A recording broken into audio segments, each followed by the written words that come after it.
In his speech at Shangri-La dialogue in Singapore, U.S. Defense Secretary Jim Mattis hailed India's role in maintaining peace and security in the Indo-Pacific region. Mattis has also slammed China for its policy in the South China Sea, saying that no one nation can dominate the Indo-Pacific region. Mattis said that China's policy goes against U.S. policy of open seas. Further commenting on India and U.S. ties, Mattis said that Indo-U.S. cooperation go beyond the Indo-Pacific region. For as Prime Minister Modi reflected last night, a commitment to common values must be a foundation, or even the foundation, upon which we build a shared destiny. Standing shoulder to shoulder with India, ASEAN, and our treaty allies and other partners, America seeks to build an Indo-Pacific where sovereignty and territorial integrity are safeguarded, the promise of freedom fulfilled, and prosperity prevails for all. And to add more perspective on this news story, I am joined in by political editor Kartikeya Sharma, who's live on the phone line. Kartikeya, we just heard Jim Mattis address in Singapore, and how do you analyze his comments on China?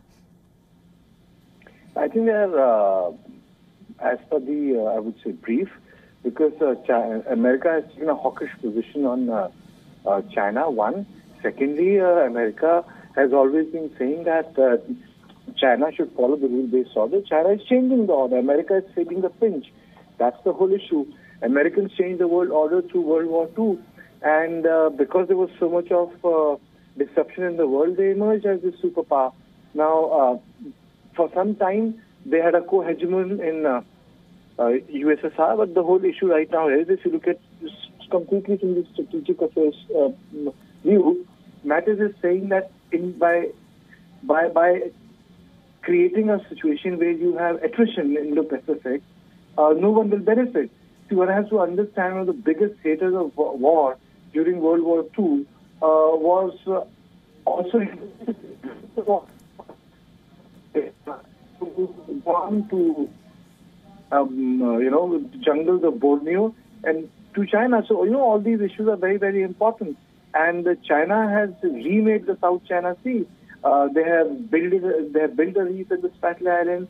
China is asserting itself through Belt and Road project. These are the issues which Americans feel very, very sidelined. But what lies for India is the question. What lies for India is that India wants that China should not be able to strategically dominate them. Right. And India also doesn't want to become part and parcel or to become one little pawn in the American hegemony game in Asia. Right. Also, interestingly enough, Mattis has lauded India's role in Afghanistan, but, at the same time was also took a dig back at India for, having spoken of protectionist policies coming into existence in the world.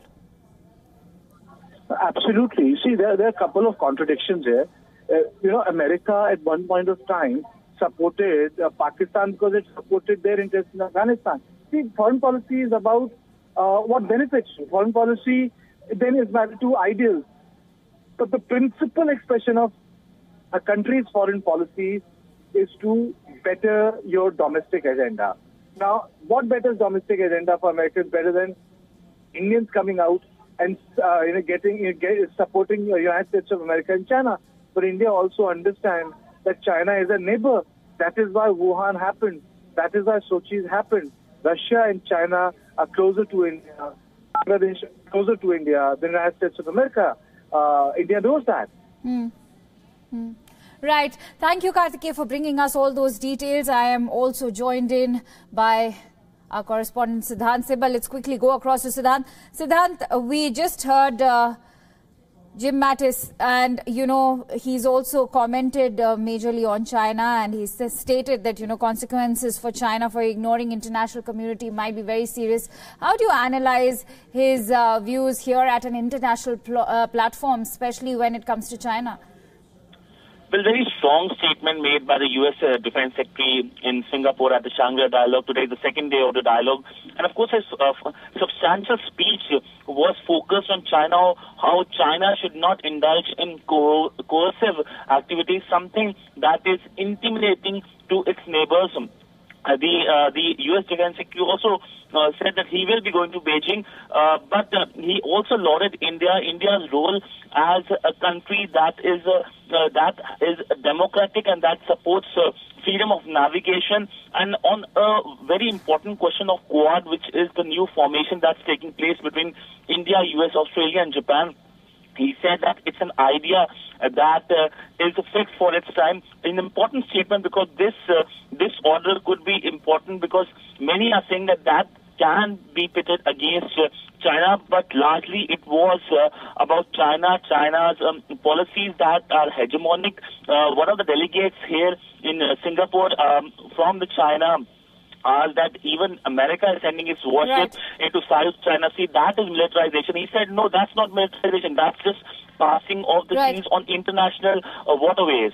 All right. Also, Siddhant, it's very important to talk about the ongoing trade war, because there have been a new set of sanctions which America has slapped on Canada and Mexico. And, you know, of course, the European Union is also very miffed about it.